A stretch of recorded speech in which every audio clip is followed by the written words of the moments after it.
Welcome to Sustain the Flame, an online experience of vocational exploration. What's a vocation, you ask? It's any meaningful, life-giving work you do for others.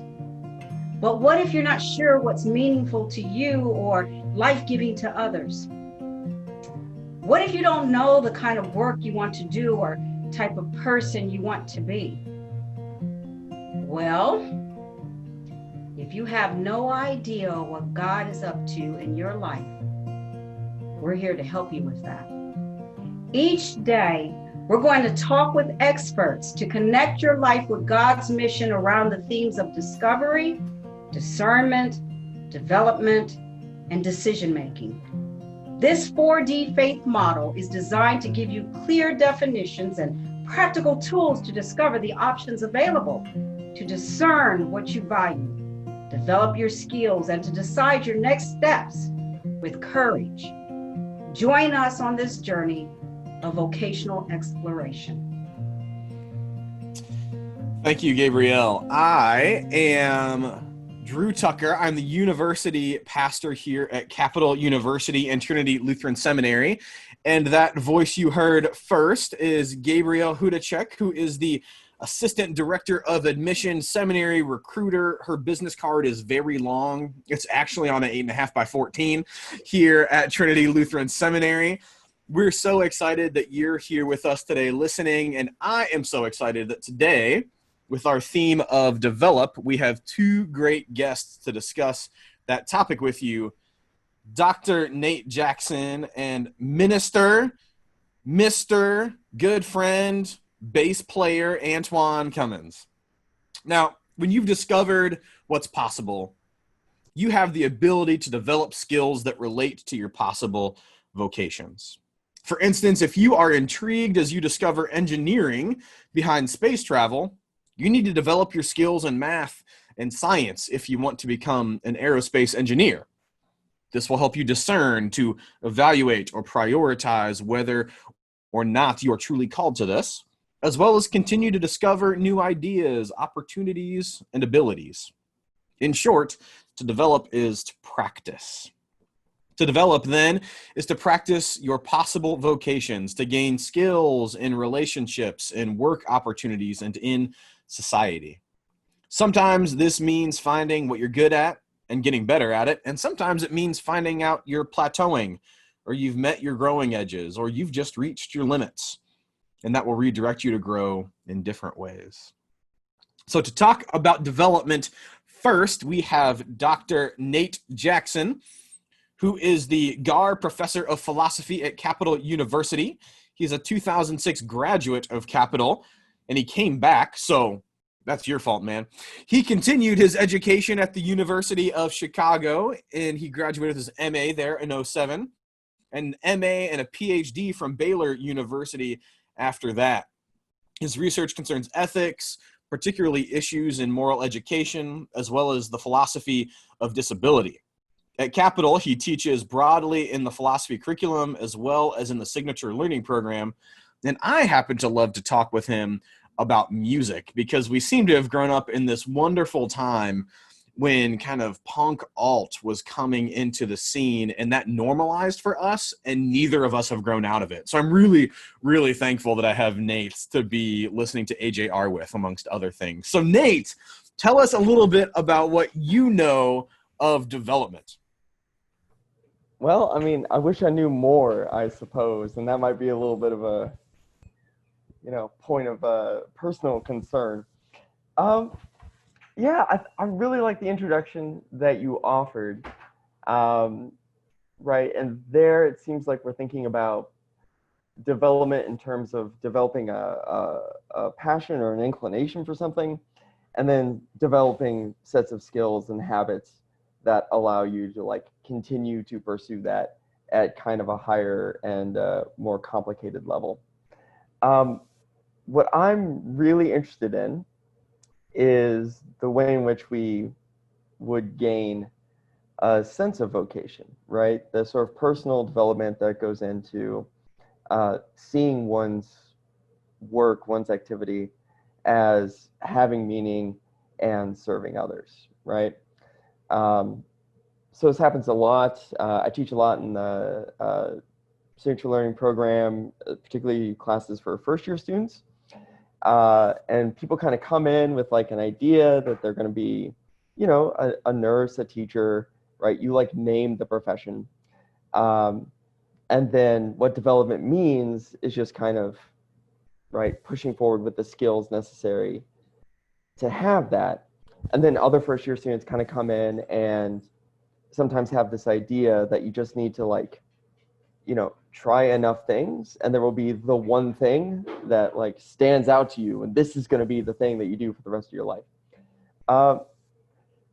That seems strange to me, right? I'm interested in thinking about development in terms of like developing a passion, not trying a bunch of stuff as though you're looking under different rocks for your passion, but kind of cultivating a character that finds excitement and finds passion in lots and lots of different things. Right, so that's kind of my area of interest. And I think that runs together with developing the skills that are going to allow you to be successful, regardless of whatever the thing is that you end up doing. Nice. So I'm curious, when you say cultivating a character that finds a passion or finds an interest, what does that look like? When you are helping students to do that through the programs that you're interested in, that you're engaged in, what does that do? Yeah, so what I'm hoping students do is reflect on their own openness to experience. So what I ask people to do in, say, first year ethics class, we'll do a community engagement project, and I want people to try on different ways of kind of describing what they're doing in the community. And by trying out different vocabularies and different frameworks, you see new things, you appreciate new things, right, in your experiences. And by doing that, I'm hoping that we can cultivate a kind of like openness to seeing meaning and seeing importance in what we're doing. One danger, I guess, that I, would want to avoid is kind of having like a preset, established mindset as to what like meaning and purpose are, right? And what that will feel like when you're engaged in something that's like meaningful and purposive. It takes some time and it takes some experimentation to try and develop the openness to different kinds of experiences and different ways of appreciating them. And if you can do that, you might find that you're excited by like a lot of different things, right? That you can find meaning and find happiness, not just in like the one kind of profession you might have had in mind, but in all kinds of things. And it's a big world out there, right? And the kinds of careers and jobs that there are going to be in 10 years, to a certain extent, that's like unpredictable right now. The world is changing. In February, I did not think I was going to be in a house for 90 days. And so the needs change, the world changes, and the careers and professions that go along with that change. And so I think as part of a moral development, there needs to be, oh, my microphone. There needs to be a kind of openness to thinking about sort of the various important and kind of like fun and new aspects of our experiences. All right. Well, I'd like to introduce our second guest for today, and that is Antoine Cummings. Antoine currently serves as the engagement coordinator at Agape House at San Diego State Lutheran Episcopal Campus Ministry. He's 27, and he says that his journey has been filled with many life-giving moments and opportunities. The one reoccurring thing that keeps him inspired is how much healing can be found in community, especially when we approach each other with a posture of humility and walk away from those interactions with a sense of awe and wonder. I've come to know Antoine through an introduction of Pastor Drew about a year ago, and then we bumped into one another again at a more recent Lutheran event. And I've grown to appreciate Mr. Antoine, for his kind and generous spirit and his gregarious laugh. I talked about that laugh. So I would like to introduce to our listeners Antoine. Given part in what Pastor Peter said earlier, can you give us a little bit on your journey, your path in this development process? You started in one place, I believe, Iowa. Yeah. And from Iowa, and how many years? And now you're in San Diego. Yes. Let's talk a little bit about development. No problem. And just listening to Nate, I mean, he captured, very articulately a lot of the, I think, key components of my journey. But I think the one that really stuck out was just that openness. And kind of like Gabe mentioned, it's been an interesting journey. So I was born in Barbados, raised in Brooklyn, New York. Then went to undergrad in Forest City, Iowa, where I spent 9 years. And that was all before moving to the West Coast. So I came to San Diego last summer. And obviously, each of these different chapters definitely helped shape who I am. But I think it was in undergrad when the various pieces just started coming together, again, like Nate said, in a way that was exciting and meaningful. And a lot of what I experienced in undergrad is what shaped not just the way I saw the world, but the way I saw God, faith formation in general. And it's why I'm in campus ministry today. And to go back to that time period, I was a young adult. I was looking for community. I was looking for a group of people who were, I guess you could say, as frustrated as I was with the way that the world worked. I was looking for people who were interested in making a difference, the quintessential, let's make the world a better place. And it wasn't that I didn't have community. So I played football. I was a student leader. I was a musician, like Drew mentioned earlier. I was a business major, but these spaces, I didn't really have, in those spaces, I couldn't really engage with the issues that I found important in the way that I felt like I could, So we're talking about, inequality, injustice, racism. I mean, you just name it. I mean, essentially, anything that revolved around our propensity to be selfish as human beings. That's the stuff I wanted to get into. And yet, I had a resume and, agenda of all these other things is the way I saw it. And the one place you think I would be able to turn, or at least I thought I would be able to turn, would be the church.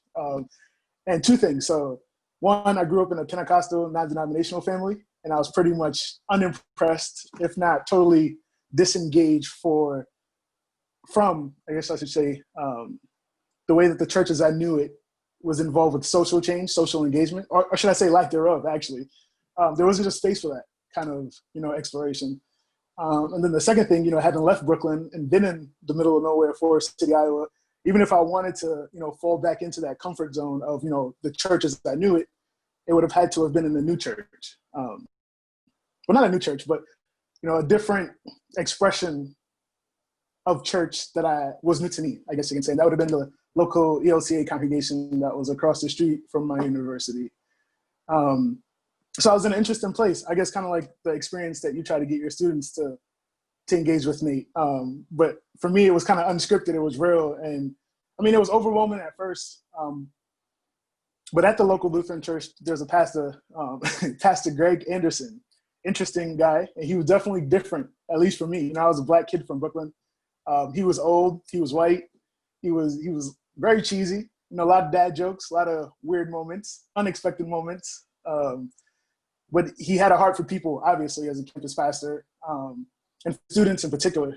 And he was the first pastor that I could honestly say that, how should I frame this?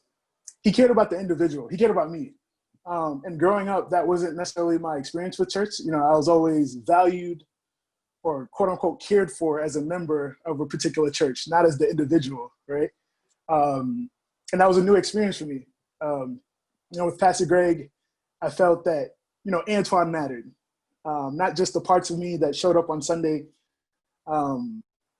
or, the parts that, my friends would bring with them to church on Sunday, but the whole part. And that changed everything for me, right? It was essentially at the core, it was this curiosity of the other that just unlocked an entirely new perspective of not just Jesus, but, God in general. And it helped me reframe this idea Jesus wasn't just some event that happened a couple years ago that, now I can rest assured I can get into heaven. But, it was this thing, this experience that, yes, it invites us into a relationship with him and, with every other person on earth, every other living thing. So in a sense, just the divine sacred nature that everyone has, not just a select few people. And as you can tell today, I'm still excited about it because at that time it was new to me. The Bible was just old and historical. And, here it was in relationship with, this pastor and this community. I was finding everything that I ever needed. And then that was only the beginning. Then I found out there was other students on campus who had that same passion. And we'd spend hours, most of which Pastor Greg probably didn't get paid for, but, hours talking and arguing, whether it was, retreats or service learning trips, volunteering in communities, going to area church. There's just a lot of growing. And I guess the key word here is development. But essentially, we were growing in our faith, maturing in our understanding of the world and our place in it. And it was only in retrospect, but when I realized that had I not met Pastor Greg, that my life, well, maybe not my life, but probably my life, but definitely my time in college would have been a lot more miserable, had I not met him and campus ministry and had that experience. And it was then that I knew that I wanted, well, more like needed, if we're going to be honest, I needed to be a part of that work, if only to pay it forward. Like I needed to be a part of that process. So I guess to bring it full circle, I think development definitely happened from, this authentic modeling. And then this genuine sense of community that I experienced in undergrad that helped, shape for me who it is and what it is I wanted to do in the world. And, fast forward 9 years later, here I haven't done campus ministries for, 9-10 years and trying to do and recreate the spaces and things that I would have experienced in undergrad. So. I might say that's why I'm pushing forward with, this discernment piece about your entering seminary. I just want to throw that tagline out there. You're so prophetic in what you have to say and your relationship in Christ, and so hey, we're gonna keep honing and jumping on you there. So. I think I'm losing you. I think I'm losing you. You just got to be careful with graduate school because it might make you gesticulate a little too much. I think that's what happens. It's mostly about that. Absolutely. Thank you for articulating that. I would ask if even yourself, Nate, if you had questions of Antoine or vice versa, please speak on that. If there's something that he may have said that was pointed with you, feel free to speak on that as well. Sure, yeah. Like one thing you pointed out that I really thought was helpful and beneficial, right?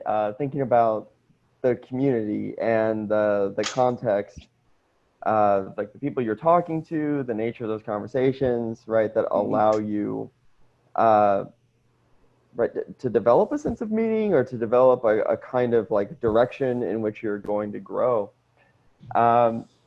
And I suppose I was wondering if like you could have more, I guess, develop that point a little bit. So what is it about a successful community that allows people, that allowed you to develop, right? Like, what do you try and cultivate for other people? Those kinds of things. Yeah, most definitely. I mean, there's obviously many aspects to it, but I think at least the thing I try to, hone in on, especially as a campus minister now, trying to develop this, is definitely that sense of curiosity, which, I mean, it's hard to artificially generate or promote, but once it's there, when you're looking for it, once it begins to, become present, it's something that you can capture and, really amplify. And what I mean by that is that I feel like, especially in the undergrad, we're usually pulled and pushed in so many different ways. It's kind of easy to lose that sense of wonder about other people. So just going back, to my experience, I was a double major. I was a football student, student athlete. I was a student of football, but there's just all these things that was, vying for my time and my attention. And that was just, academic and athletics when you factor in like the social aspect. Then obviously today there's a social media aspect. So, two extensions of the social reality. It's at least to me, it becomes evident that being curious about people who are not like you or not in your immediate circle or your family, it's almost a luxury, right? If the thing that we're talking about isn't serving me, or if it's not a graduation requirement, or if it's not going to make me money, then why am I wasting my time? And it's like, you've really pretty much got to push back on that, right? So yes, a lot of the students usually think I'm crazy. They're like, wait, you want us to like gather with no phones and talk about what? Why? And, trying to find creative ways to convey that there's value in that, right? And obviously growing up in a Pentecostal church, miracles and acts of wonder were kind of like an expectation of my faith. Translated to now, if I can get students in a room to have authentic conversation, that's a modern day miracle for me. Like that's God at work. Healings, resurrections, that stuff is cool. But if you can get students to really just be curious about each other, right? What made you say that? Why is it that you show up in a world like this? Why do you have these views? And be authentic about it, not just hostile. And just reacting to each other, listening with the intent to listen. And again, there's a lot of components to it, but when you're there, when you see it, it's real, it's happening. And then you almost become protective of it, right? You don't want anyone else to, damage it with, hostility or, ignorance or violence or any of that real but crazy stuff, right? So yeah, I'm not sure. That was a long answer, but essentially, those are little pieces of it to try to help foster that sense of community, but based in curiosity. No, I really appreciate that. And I hadn't really thought about it in terms of curiosity before, but I think that's a really sort of good way of putting it. Right. And like, think about the world that students are entering, right? You're entering a pluralistic society where like people disagree with you on a very fundamental level. Right. And experience things very differently from you. And then you're just stuck in the project of figuring out how to like live well together with other people.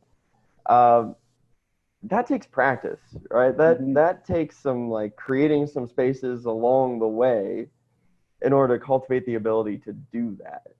And so, yeah, I really like your use of curiosity there. Like that's a helpful way of thinking about it. Right. Yeah. And definitely, like you said, the practice. Oh, go ahead. No, like you said, the practice component of it. Because I remember, as a freshman student, there were some Muslim students at our school and a couple of atheist students. And, anytime I'll tell any of my friends, who are like hardcore Christians or like some of my family members, they'd be like, what could you learn from a Muslim student? Or, what could a atheist teach you about God? And, actually, I think it's the converse, having to articulate some of the things that I took for granted for the first time to people who had no concept of like, Christian jargon or some of the things that we would consider, obvious, like you don't know about Genesis, and me, being away from my family, being outside of my comfort zone, having to articulate those things for the first time actually helped me grow, right? And it helped me realize that some of the things that I believe were kind of inconsistent with what I actually believed. And I'm like, yeah, interestingly enough, not being in Christian circles or being in those spaces of discomfort helped me understand me, if that makes sense. But it definitely took some practice, because the knee-jerk reaction is, the defense mechanism, like, well, you're different from me. Yeah. Clearly, there's nothing I can learn from you. I'll just disengage. So yeah. Yeah. It really brings me back to something that you were talking about Nate, when you were referencing both experimentation, right? That Antoine, your reference that curiosity is treated as a luxury. I don't think that is. I think that's one of the most true things I've heard this calendar year. That even when the students that we see on our campuses, undergraduate, graduate, seminary, law, that they're so focused on, well, this is my course track, or this is what I need to do to graduate, or this is what I need to do to have my career. There's no room for curiosity in that. Why would I be curious about an elective class that I don't need when I need to get an A in this 400 level business course or whatever it is? But with that, it brought to mind this TED Talk I saw recently. It's a few years old, by Emily Wapnick, and it's about multi-potentialites. And the idea of, rather than having one singular purpose, like the only reason I exist is to be a banker, or to be a farmer, or to be a parent, or to be a writer, or any of these things, that we hold lots of different purposes at the same time. And so what we call the gig economy, which in one sense is a gig economy because it doesn't provide insurance and it doesn't provide stability, which may in fact be a critique on the current economy rather than the gig economy, but that's for another conversation at a later point. But the reality is that maybe you aren't made to just be one thing. And if we're killing curiosity, then what we're killing is the potential for people to live out the fullness of themselves in all of their vocations, in those multi-potentialities that they have. And so I'm curious, both of you work with students and see this, I'm certain, at some level. So what's it like trying to coach students into a way of saying, it's okay for you to develop skills that aren't going to help you accomplish your primary trajectory of getting this major or earning this degree or whatever it is? What's that like? Yeah, who wants to start here? No, I think that's a great question, right? So how do you make people?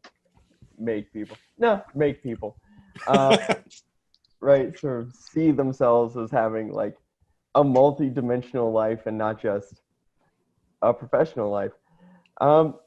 Yeah, that's hard. I think a lot of our conversation around things like, why you should read great literature or study the arts or like go do community engagement or write those kinds of things, we end up kind of reducing it to like how it's going to affect your professional life, right? So like, you should study art because maybe you'll have a boss who likes Kandinsky or something, and then you can talk about it. Like, no, Kandinsky's better than that. And so one thing I try and remind students is that like fun things are fun, right? You're not just the person who like goes to work and then you come home and watch Netflix. Although like that's a great Thursday. I'm not going to argue with that. But that's not everything. Right? You're not going to feel sort of like the richness that you could if you develop in these other ways. And if you do, like later on, you're going to be pretty thankful for it. It's just really hard to see right now because you have so many pressures, right? And I think being attentive to all the pressures that students are coming with allows you to at least recognize that and say, like, it makes sense why, you want to develop as a professional, right? And have this kind of like one-track focus and get to it as quickly as possible. Like, I get it. I'm still paying student loans. But at the same time, right, like there's got to be something in between going to work and paying your student loans. And it's helpful to be attentive to that now, right? And so saying like, look, you do need to do a little bit of experimentation, trying some new things, and then thinking about the experience that you just had, like talking about it with someone else, writing about it in a journal, something like that. Like, you might find yourself appreciating some things that are a little bit surprising. That's good. How about you, Antoine? Yeah, I think Nate, nails it. I guess if I was trying try to make it, personal. I think, well, the backstory. So when I was doing my undergrad and student teaching math, high school, well, words just lost me. I have so much going on in my head. Secondary math education was one of my undergrad degrees. And I can remember one of my professors, I'm trying to remember exactly how they worded it, but in math especially, a lot of people have a challenge with engaging with math because it could be a very absolute thing, right? Especially when you do all the work, you have it there, you get to the answer, you put a box around it, the teacher grades it, and it's a hard no. That's not it. You tried, but the answer is no. And one of my professors had, told me that there's great value in instead of no, a not yet. Especially for math or any science, but just life in general. When the response or when the feedback, when the evaluation is not yet or not quite, it opens the door for, continuity, I guess you can say, for, another attempt, for a chance to try again, to grow. It becomes a process and not this end goal. And I guess when I try to apply that to campus ministry, I guess the reality is most of the time we're going to get it wrong, right? Yes, it'd be ideal if everyone could be just curious about each other and loving and accepting and humble.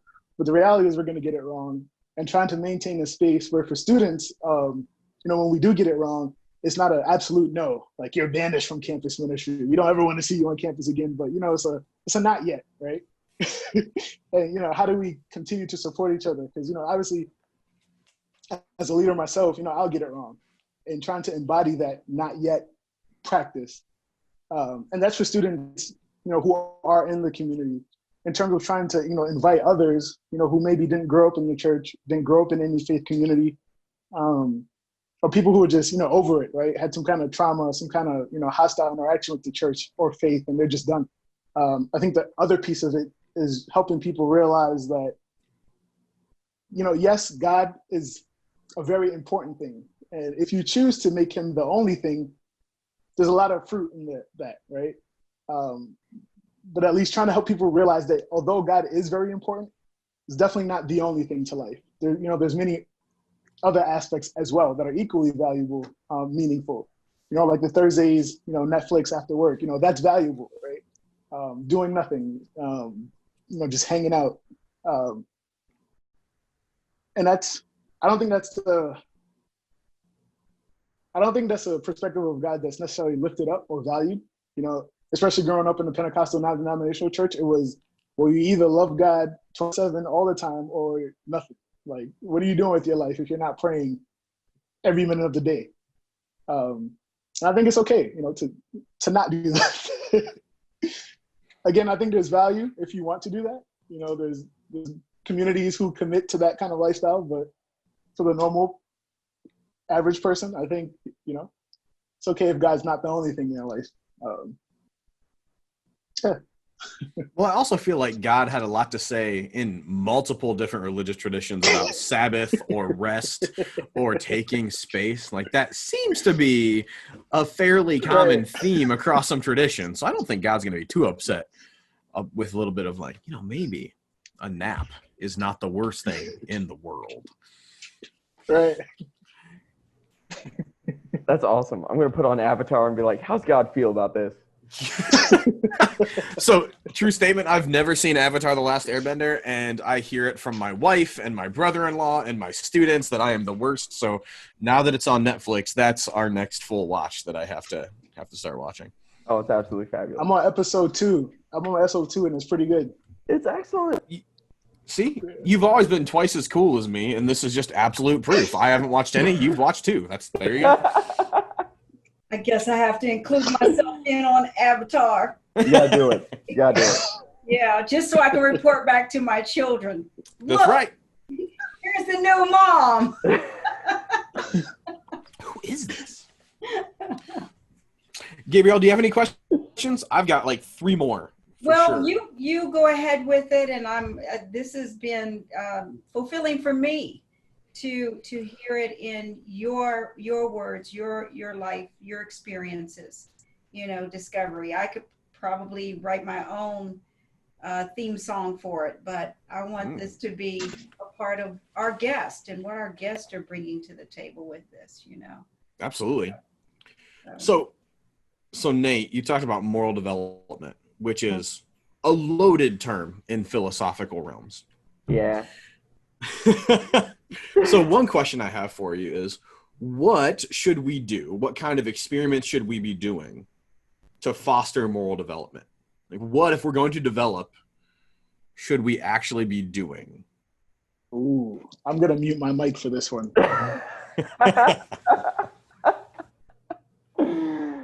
Oh, man. Well, I have a pretty horrible dissertation on it, so that's something.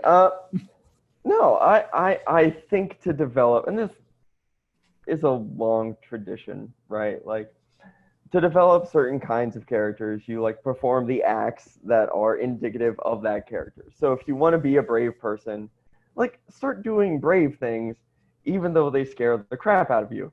Like, you're not going to become one unless you do that, right? And you're never going to be the kind of person who like inhabits a perspective where like bravery makes sense and is like a thing you want to do unless you actually start performing those actions.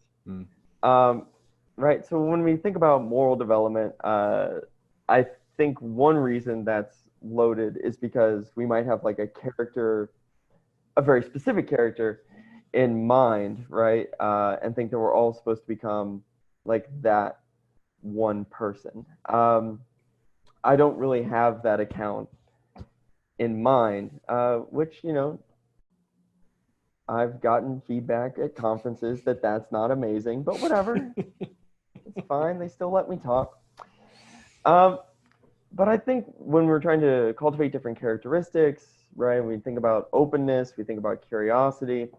Part of what it means to be open is to actually have new experiences, right? And to try, in some cases, we need to force ourselves to appreciate something new about them, right? Now, clearly, there are going to be lines there, right? So, like, if the new experience under consideration is just like stabbing people in the parking lot, I'm going to say no, don't do that, right? That's not a good experience. But, right, if it's something like I want to work, right, in an area that I've never worked before, right? So, take my experience, right? I'm from Akron, went to College of Capital in Columbus, then I went to like Chicago for grad school. Like, I don't do a whole lot of working in the dirt, right? It's not like a thing for me. It takes some work, right? I kind of have to force myself to go and like try and do something outside and like cultivate a thing that grows. And it's not something that I immediately want to do. But in order to become the kind of person who's open to those experiences and might see something new, I actually have to go have them. And then, and this is where having like some friends or, a teacher or a pastor or something could be really helpful. Like being able to reflect back on it and appreciate sort of features of it that maybe I didn't quite get in the moment. That builds a habit of reflection, right? That builds a habit of being able to see and appreciate different aspects of that experience. But you need to do that a lot, and you need to do it multiple times, right, with reflection in order to cultivate those kinds of characteristics. So the short answer for like how I think moral development works is, well, you just like do the things that kind of character would do, and you build up habits. Should everything, work out well. And then there's lots of reasons it might not work out well. Well, I mean, part of it is that to do something that you've not done before, especially as you said, if it's scary, is that it requires some risk taking and some courage to actually do it, to say that I'm going to do this thing, whether it's a small risk or a large risk. I'm going to try this thing that makes me feel uncomfortable, that I'm out of my element, because that is not my character right now. And so I actually feel out of myself, out of my body, out of my identity doing this thing. Like for me, dancing, I hate dancing. There's zero things I like about dancing. So every time like, dance. I'm like, no, just no. And if I wanted to be the kind of person that danced, the only thing I would have to actually do is dance, right? True.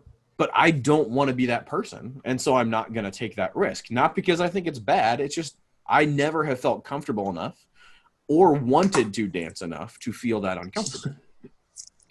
So it's being willing to put up with that discomfort in doing the thing long enough to become whoever it is, the kind of person that you want to be. And that's a hard thing to do, especially when you're feeling so vulnerable. Well, absolutely. And that's one of the contingencies, right, that you have to deal with is you need a community of people, as Antoine was talking about, that like allow you to do that, to take on that vulnerability and take on that risk.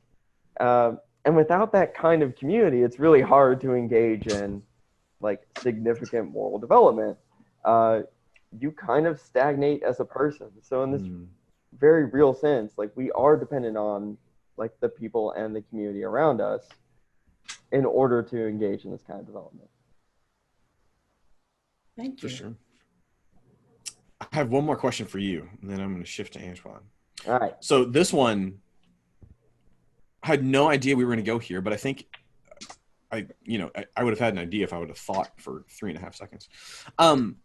So as you said, one of your research interests is in the philosophy of disability. Mm-hmm. And the idea of development can actually have a very ableist underpinning or assumption along with it. So I'm curious if you can help us sort of understand when you talk about a philosophy of disability, briefly what that is and what you mean by that, and then how we avoid ableist. And for those of you out there that don't know what ableism, it's the assumption that your abilities are in fact the normal abilities and that everyone should be able to do essentially what you can do, which is not true of everybody. So how do we avoid the idea that development is the same for everyone and that our abilities should be the normal abilities? How do we avoid that whole problem? Can we avoid that problem? Can we avoid that problem? Look, I think we need to be on guard for that problem. And I'll talk about that in a second. I think having other people around who can help point out, right, that maybe in our classroom approaches, right, or maybe in our expectations of our neighbors, we do have some kind of static conception, right, of what, sort of the good human life is, can be really, really helpful. And again, I think our individual sort of ability to reflect and grow is really dependent on like the community around us. So my interest in philosophy and disability, so, disclosure, I have a mobility impairment, so I'm a physically disabled person. And for a long time, this is actually a part of my development, I didn't know how to like do philosophy and think about disability. Right, so that was a struggle for me for a long time, was to try and think about how sort of my interests and sort of norms in philosophy might help me to think about sort of the experience of being a disabled person, right? Different ways that disabled people encounter marginalization, and how that might, right, be addressed in some significant way. I think often, right, and not just in our sort of, concrete, like physical reality, right? Like people build buildings without ramps.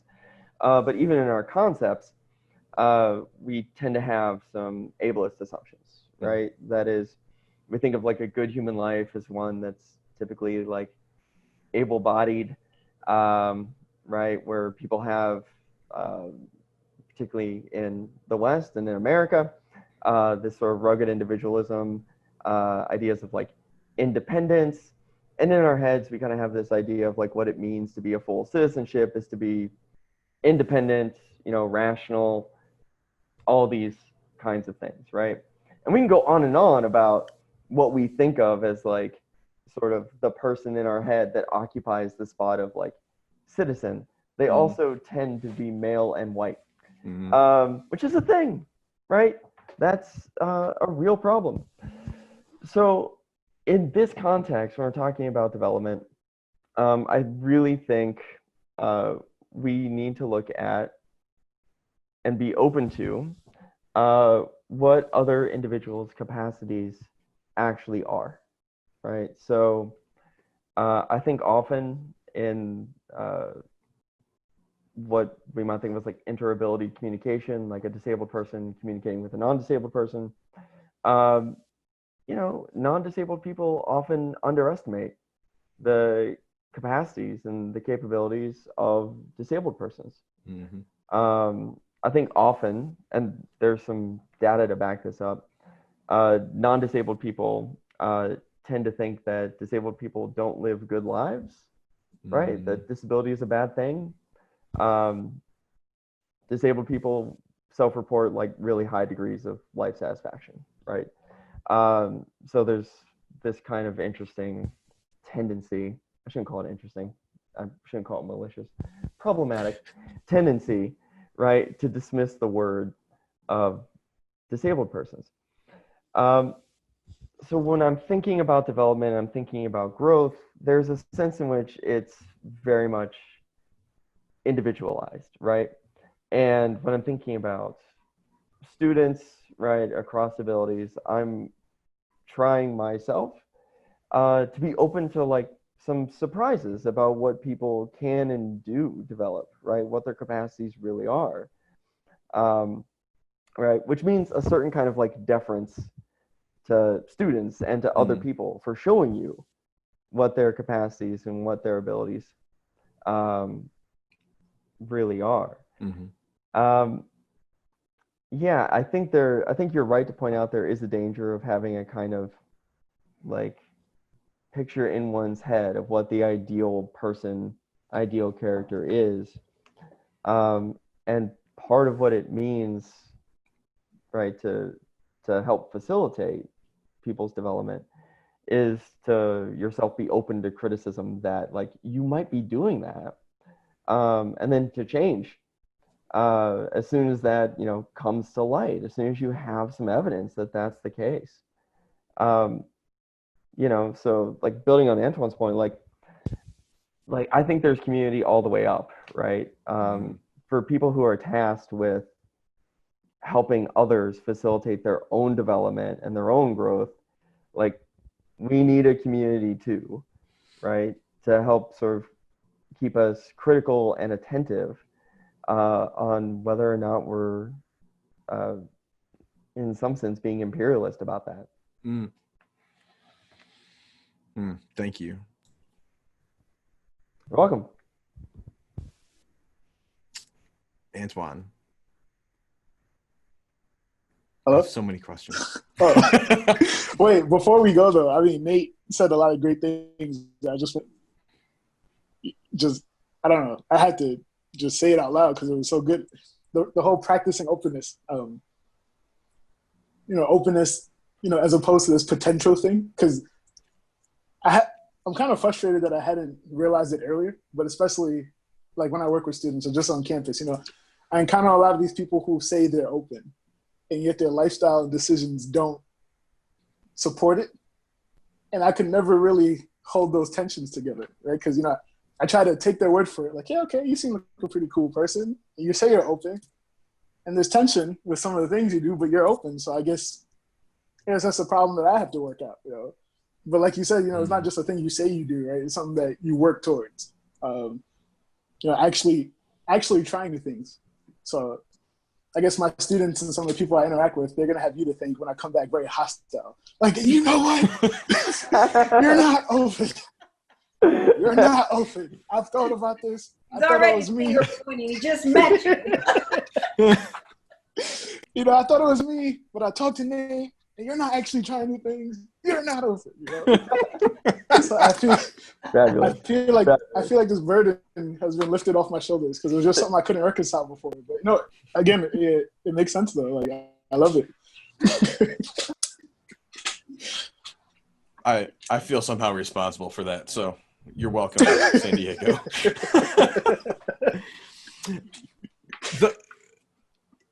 This is actually a really great transition because the idea of community and of the way that we behave in community is tied to mentors, right? And so, Antoine, you mentioned Pastor Greg.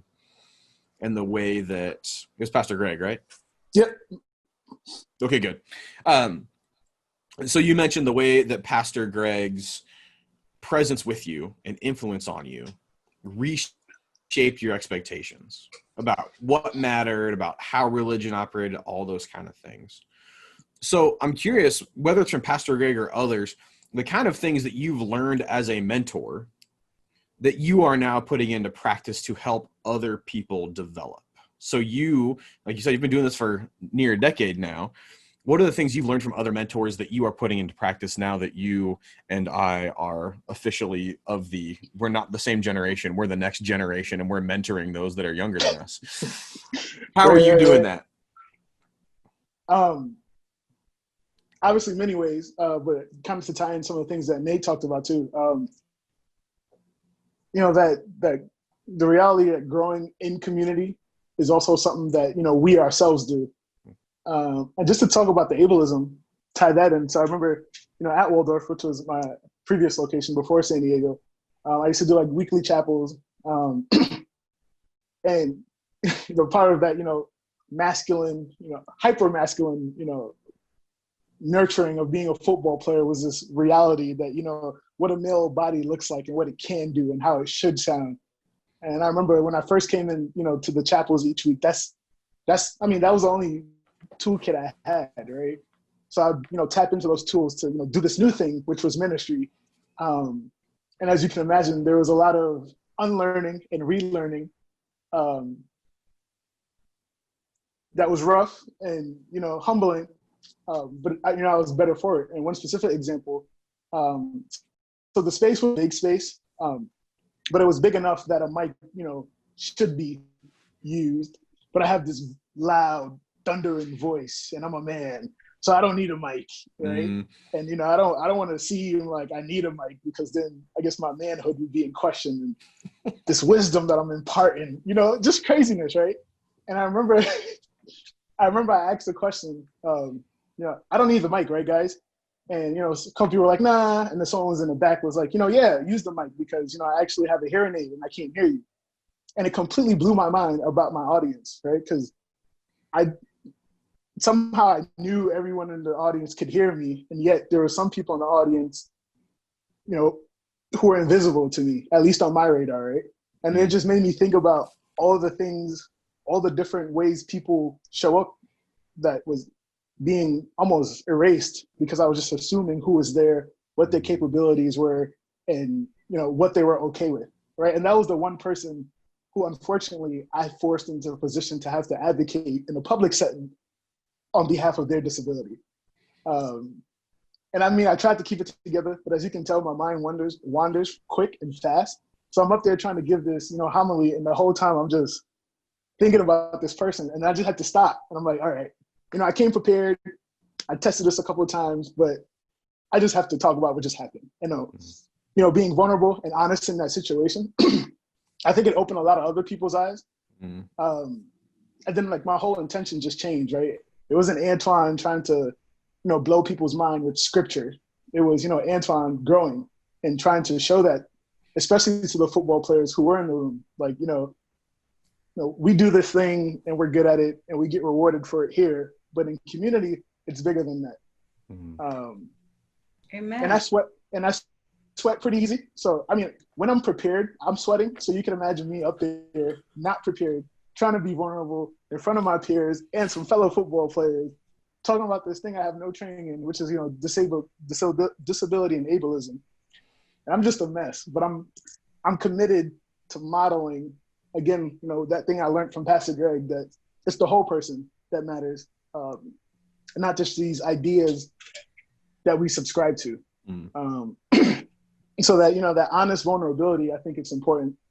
And that's what I try to show students, hoping that they see it, they identify it, and they value it. And not necessarily from, a teaching perspective, this is what you got to do to be vulnerable and, transparent, but hoping that, again, their curiosity about it might inspire that kind of intrinsic motivation to learn and do more. Why would you do that, right? You had all these, and I get these questions, and then it'll be a learning opportunity, right? So why didn't you finish your slides, right? You spent all this time working on these slides and you stop to talk about ableism. And it's like, I don't know, like, you tell me, you know? And it's usually raw and unscripted.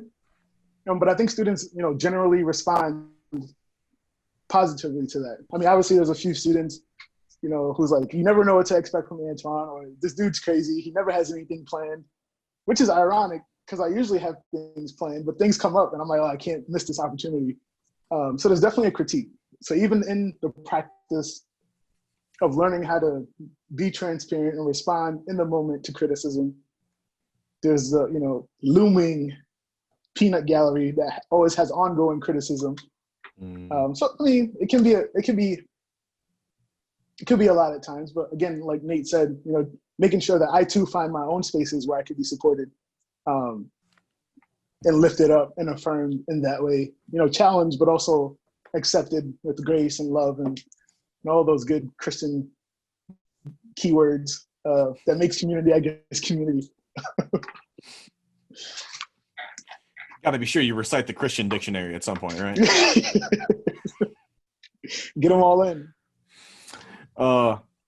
So the last question I have for you, Antoine, and this is not at all meant to be a joke question because it can seem like we're like going back to a much more sort of basic thing.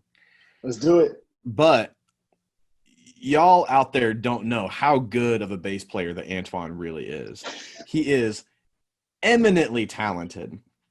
But I'm also 100% certain that you didn't come out of the womb playing the bass like you do now. So I'm curious what kind of development, what kind of practice, like what kind of hours did it take to become so familiar with your instrument that you don't even need to ask what key we're in? You'll listen to John playing piano or me playing guitar, and you'll know and find your way into the song without any kind of music in front of you. Like what does it take? How many years, how much investment does it take to become that familiar with it like it's yourself, like it is truly a part of you? A lot, to be honest. So the empirical answer would be years.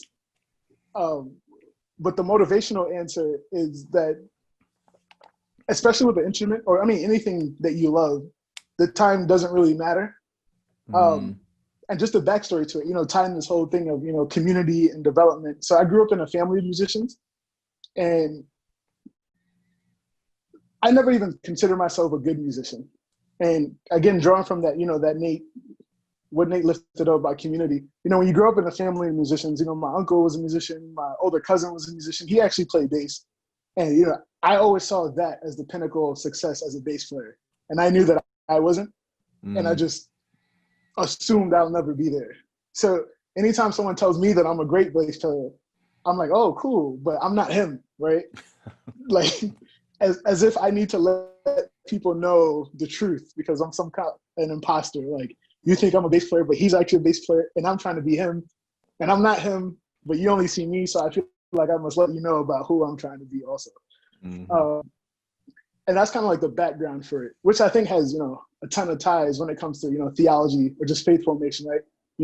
Us trying to model, our various prophets or, figures from our, perspective, religions and belief systems. When we're trying to aspire to be someone who we're not, kind of like Nate said, right? The proof is kind of in the pudding, I am not Jesus, but I would like to be like him, and thus I do these things. And I think when you reshape your life that way, the time almost becomes timeless, because I was just spending all my energy trying to be like, my cousin or other bass players, not necessarily counting the times. Like, I Googled it, and 1,500 hours is what I need to be a great bass player. And I'm, checking the timesheet. But, also going back to, I think Drew mentioned it, forget the word, but from the TED Talk, pretty much meaning that you can be great in many things. Being a great bass player was never my top priority, but it was always a way that I could engage various communities. So when I was younger, it was just fitting in with my family. When I got to high school, I was in an orchestra. When I got to college, there was a local campus ministry, and they needed a bass player. And in order to be a part of those communities or active member in those communities, I would have to play bass. And thus, all these things were kind of happening simultaneously for different agendas, for different goals, but all pointing towards who I am today, which is, I guess, a good / great, actually really great bass. No, I just really great, guys, but, super humble. Basically. But yeah, I think it all just feeds into that culture, I guess. And then when we talk about the whole openness, like Nate said, I knew that becoming a great bass player, you'd have to be able to play a wide range of music. And like I hated country music when I was a kid. My family being from the Caribbean, we either did reggae or Christian, and country music was just so foreign to me. But knowing that one day I'll be asked to play, I don't know, in the band for Brad Paisley, and I'd have to be able to perform. I was like, maybe I should start listening to some country music. And interestingly enough, now I love country music. Like, I really appreciate country music to its depth now. And some people think I'm joking, but it's actually a really great genre of music. I believe you. Iowa, 9 years. Something had to rub off.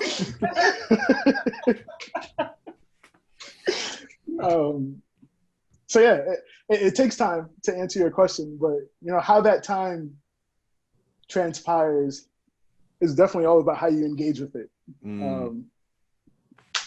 Yeah, and, kind of just being curious and being open. I don't think I would be where I am today had I had this one idea of what a bass player is and, played, I don't know, reggae music from the time I was 7 until now. I think I would have been over reggae and pretty much bass and all things musical at this point.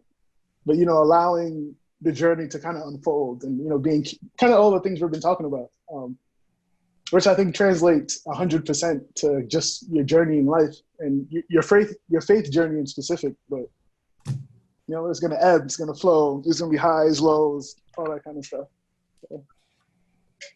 I'd like to touch on something. Something came to mind today that a friend sends on these daily words of wisdom or whatever have you. And given our discussions on disability and realism and discovery and curiosity and morality and openness and community, this particular message that was given to me today kind of, I felt a sense of needing to share it with you. And it was titled, Flaws Aren't Real. And it says, one of the biggest mistakes as a culture is accepting that we have flaws.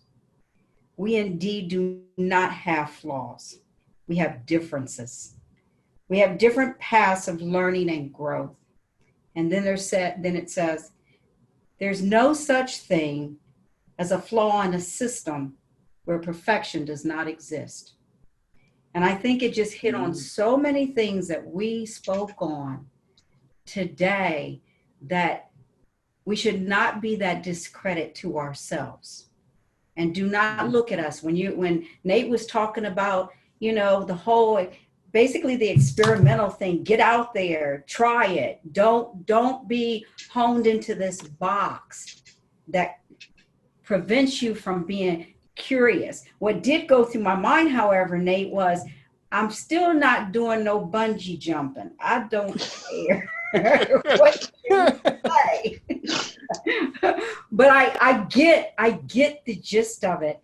And the other thing that came to me was you're never too old to bridge with something else out of that curiosity of heart, mind, and spirit. Mm-hmm. So thank you. Thank you both for your insight. Even at an old one still can learn from the young. And I don't think anyone We're never done. is going to ask you to do bungee jumping, right? Like, I don't think that's coming. I mean, there are certain classes that you might want to avoid, but that's fine. And by old one, you meant Drew, right? That's right, definitely. Whatever. Right here. Let me tell you, my wife recently looked at the back of my head. She was like, do you think you'll ever color your hair? And I was like, are you serious right now? She Did she just go there? She 100% was serious. She didn't want me to. She Good, was just man. curious if I was going to. I was like, no, I'm It's not. so fun. You should do it. See, I think there's a difference between bleaching your hair and coloring your hair, right? Like, I wouldn't try to make my hair not gray or silver or whatever it is. Salt and pepper. There's a heavier dose of salt every day. My head's got way too much sodium. But yeah, like I would bleach my head again. Here's one area of development that I did learn as a high school golfer when all of the freshmen on the team got together and bleached our hair blonde. Mhm. You don't leave the bleach on your hair too long because it will blister your scalp. And wow. I learned that very much firsthand. I'm like, why is this on my head? It's like, oh, because I literally burned the first 2 layers of my skin. That's why. Welcome to another world. That's a real reality. Oh my goodness. Well, Antoine, Nate, thank you so much for joining us. I really appreciate the wisdom you shared, the vulnerabilities you shared, and just so much the journeys of development that you've both been on and the ways that you help other people. That's one of the reasons I'm glad to call both of you colleagues and friends in this. So thank you for being here. Me also. Yes, it was an honor. And it was nice to meet you, Nate. It's nice meeting you. Thank you for having us. Like, this is a lot of fun.